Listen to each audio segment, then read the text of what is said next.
So the 6 things that made the Nintendo 64 the first modern console is perspective correct textures, a Z buffer, mip-mapping, texture filtering, floating point calculations, and a shared system RAM. So perspective correct textures basically just means that the texture stays stable regardless of where you are on the the screen, right? The background textures don't sort of warp and sort of spin or whatever. They stay true to the 3D geometry that it's placed on. Whereas with the PlayStation 1, they often would warp on the edges of the screen or when you tried twisting the camera a bit. To get around this, oftentimes developers would just increase the tessellation, the polygon count, closer to the camera. But this also left the problem of the textures looking like they're being warped. So there was really no way around that on the PlayStation 1. No perfect solution, should I say. Number 2 was the Z buffer. This meant that objects that went behind another object would actually be hidden by that object. Now, in some PlayStation 1 games, they did a pretty decent enough job doing that in software, but the N64 had that in hardware. And many PlayStation 1 games didn't do a good job at it, and you could still see objects peering through another object in the foreground. And it just looked ugly. If they could just fix that problem, I probably wouldn't have such a big problem with the graphics in PlayStation 1 games. Number 3 was that mip-mapping. This means that the further away an object is, the lower the resolution of the textures. This is because in the real world, the further away an object is, the less detail of it bounces off and reaches our eyes. Right? It's just further away, we see less detail on it, basically. The light from it bounces everywhere else, and it's just too small for our eyes to. Yeah, so that's why mip-mapping exists in the N64, is because they were trying to go for that little bit of realism. And texture filtering. Now, the N64 uses a 3-point bilinear texture filtering. This basically just blurs the textures, right? So it doesn't look like jagged pixel art. Right? Because real-world objects don't look like pixel art unless they're intentionally made to look like so. They don't look like, it's not all blocky, right? It's kind of a smoother look to it. And so the N64 had that. And floating point calculations, 100 megaflops of floating point calculations on the N64's GPU.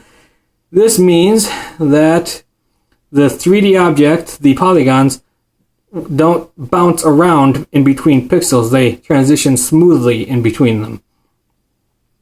Right? And the shared system RAM. This is really good for CPU-based effects.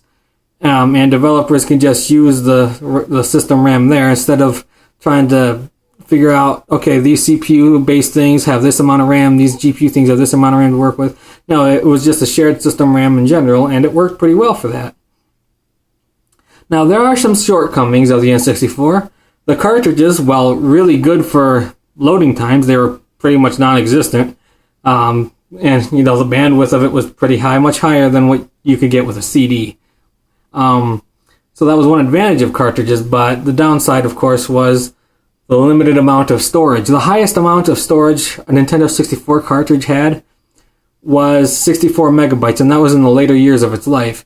And with that, you could fit Conker's Bad Fur Day and Resident Evil 2 on there, but it wasn't capable of, running like Final Fantasy games or anything like that the PlayStation 1 had. It was also not really capable of having those higher the cutscenes of the PlayStation 1. They had to be compressed, and they had to lower the frame rates and stuff like that. And the N64 didn't have a dedicated sound chip, so while you still couldn't really store a lot of music on the N64 cartridge because of its limited size, you also couldn't just use a Nintendo 64 sound chip to run that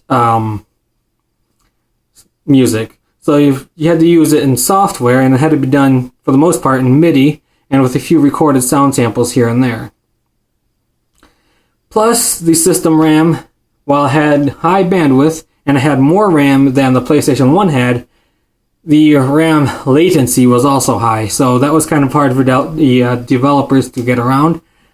And also, while it had 4 kilobytes of texture cache, the same as the PlayStation 4, half of that was used for the mip-mapping, which means that the textures only had 2 kilobytes of texture cache to work with, which is why oftentimes the textures on the N64 were 32 by 32, whereas the PS1 textures were, I think, 256 by 256 or something like that. Plus, again, the lower memory, or the lower storage in the cartridges also kind of played a factor in the low resolution of the textures.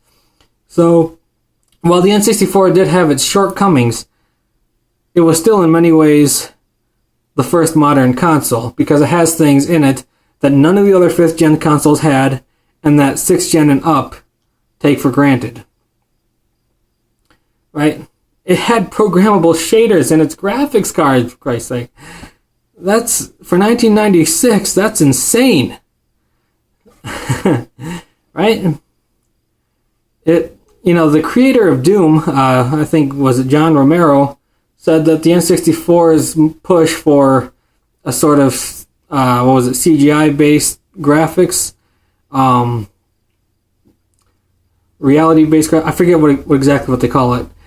He said the push to do that was, silicon-based graphics was premature, whereas the PS1 was easy to develop for, and the Saturn was just kind of crazy.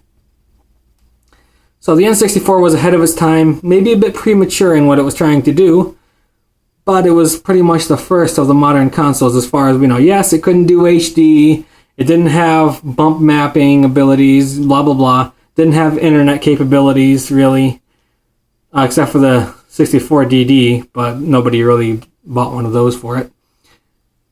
But with regards to the actual hardware, the CPU, GPU, and all that stuff, yeah, it was pretty much the first modern console. So, peace.